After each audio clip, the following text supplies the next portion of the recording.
You want to know the difference between a white liberal and a white conservative? What's that? See, white liberals, they try to fight for us, meaning they try to think that we're inferior and they think they're superior. They think we're brainless idiots. They think we're stupid, like we don't know how to think for ourselves. And then they get mad when we have a different political view than they. In this moment, I just feel like you are not alone. I am here with you. That's how I feel. I feel like I'm not alone.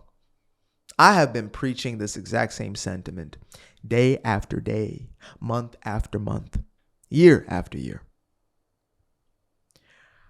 The white liberal, and I grew up around a lot of white liberals. I grew up in the Bay Area, more specifically San Jose, and went to a private Catholic school for 3 years and about a month before I got my ass pleasantly assisted up out of that campus. Most of the kids I went to school with during that period of time were like wealthier white kids whose parents were more left-leaning, at least in public spaces, especially around individuals like me. And what I noticed was there was always this energy of like, they felt bad for me almost immediately.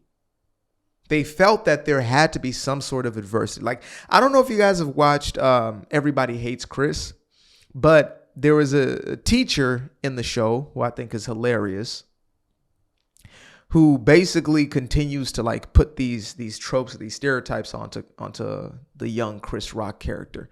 You know, she says things like, well, you know, I'm sure the reason why you're late for class today, Chris, is because, you know, like it's so hard to get to places when you don't have a father and your mother's working 3 jobs.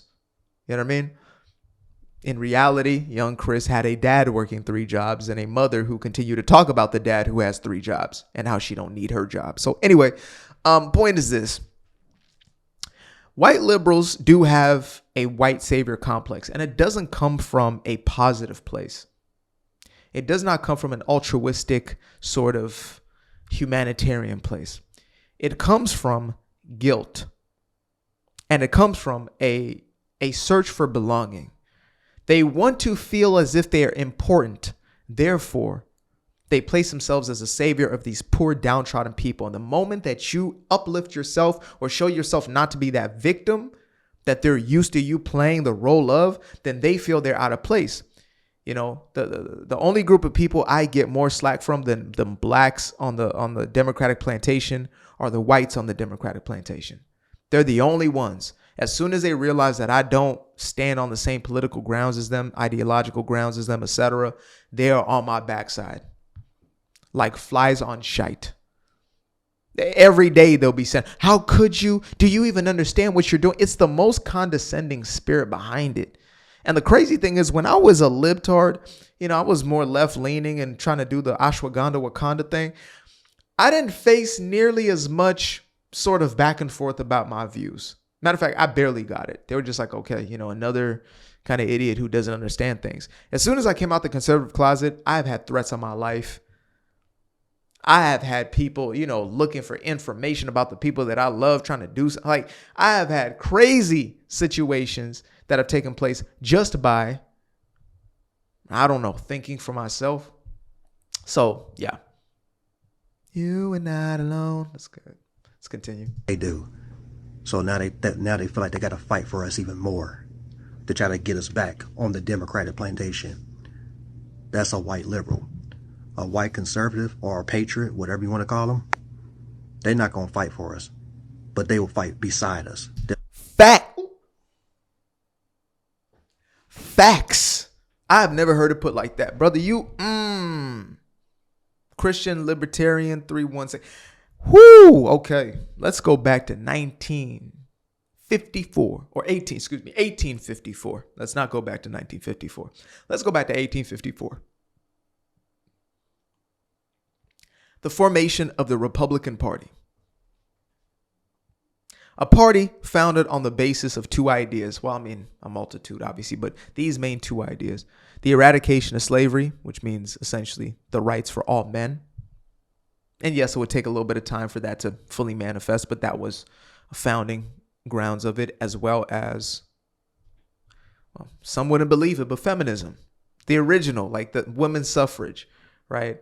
The abolition of polygamy in America in order to give women back those rights. So some may say, well, no, it's all politics. They never cared. Okay, but they still got the job done.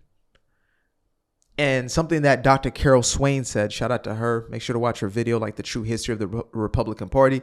But she stated this so beautifully. She said, the reason why Republicans don't seem to do as much for black folks now is because they see you as an equal as opposed to beneath them. Because when you see somebody as an equal as opposed to beneath you, well, you know that they can do for themselves. You don't have to babysit them. You can let them do what they have to do in order to get where they need to get. And you just make sure that the playing grounds are fair, and they're more than fair in this day and age. But the white liberal hates that because it takes away their significance, their meaning, their purpose. That's the deeper intrinsic aspect that we're talking about. You know, it's easy to just point at their insanity, the mental illness, etc. But when you look at like Maslow's hierarchy, right? We live in a Western world where most things are good. People looking for a sense of significance, a sense of value. I am a somebody. So instead of going out there and building something productive, they look to destroy. Instead of building something and being productive, they look to essentially attach themselves to these movements, these quasi social justice movements. So fight, they'll stand side by side with us. You want to know why? Because they don't see us as their inferiors. They see us as a neighbor. They see us as a human being. They see us as Americans. That's the difference between a white liberal and a white conservative. That's it right there, folks. That's it right there.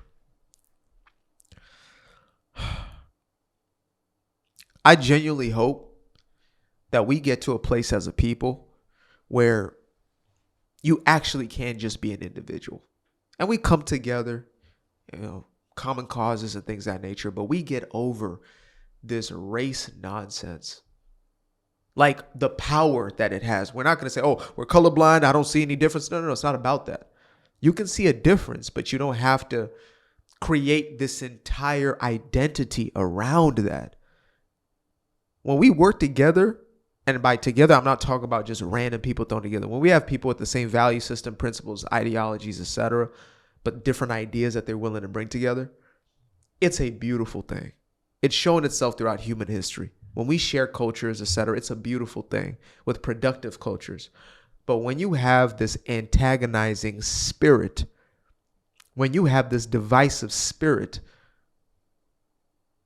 of a race fixation, everybody loses.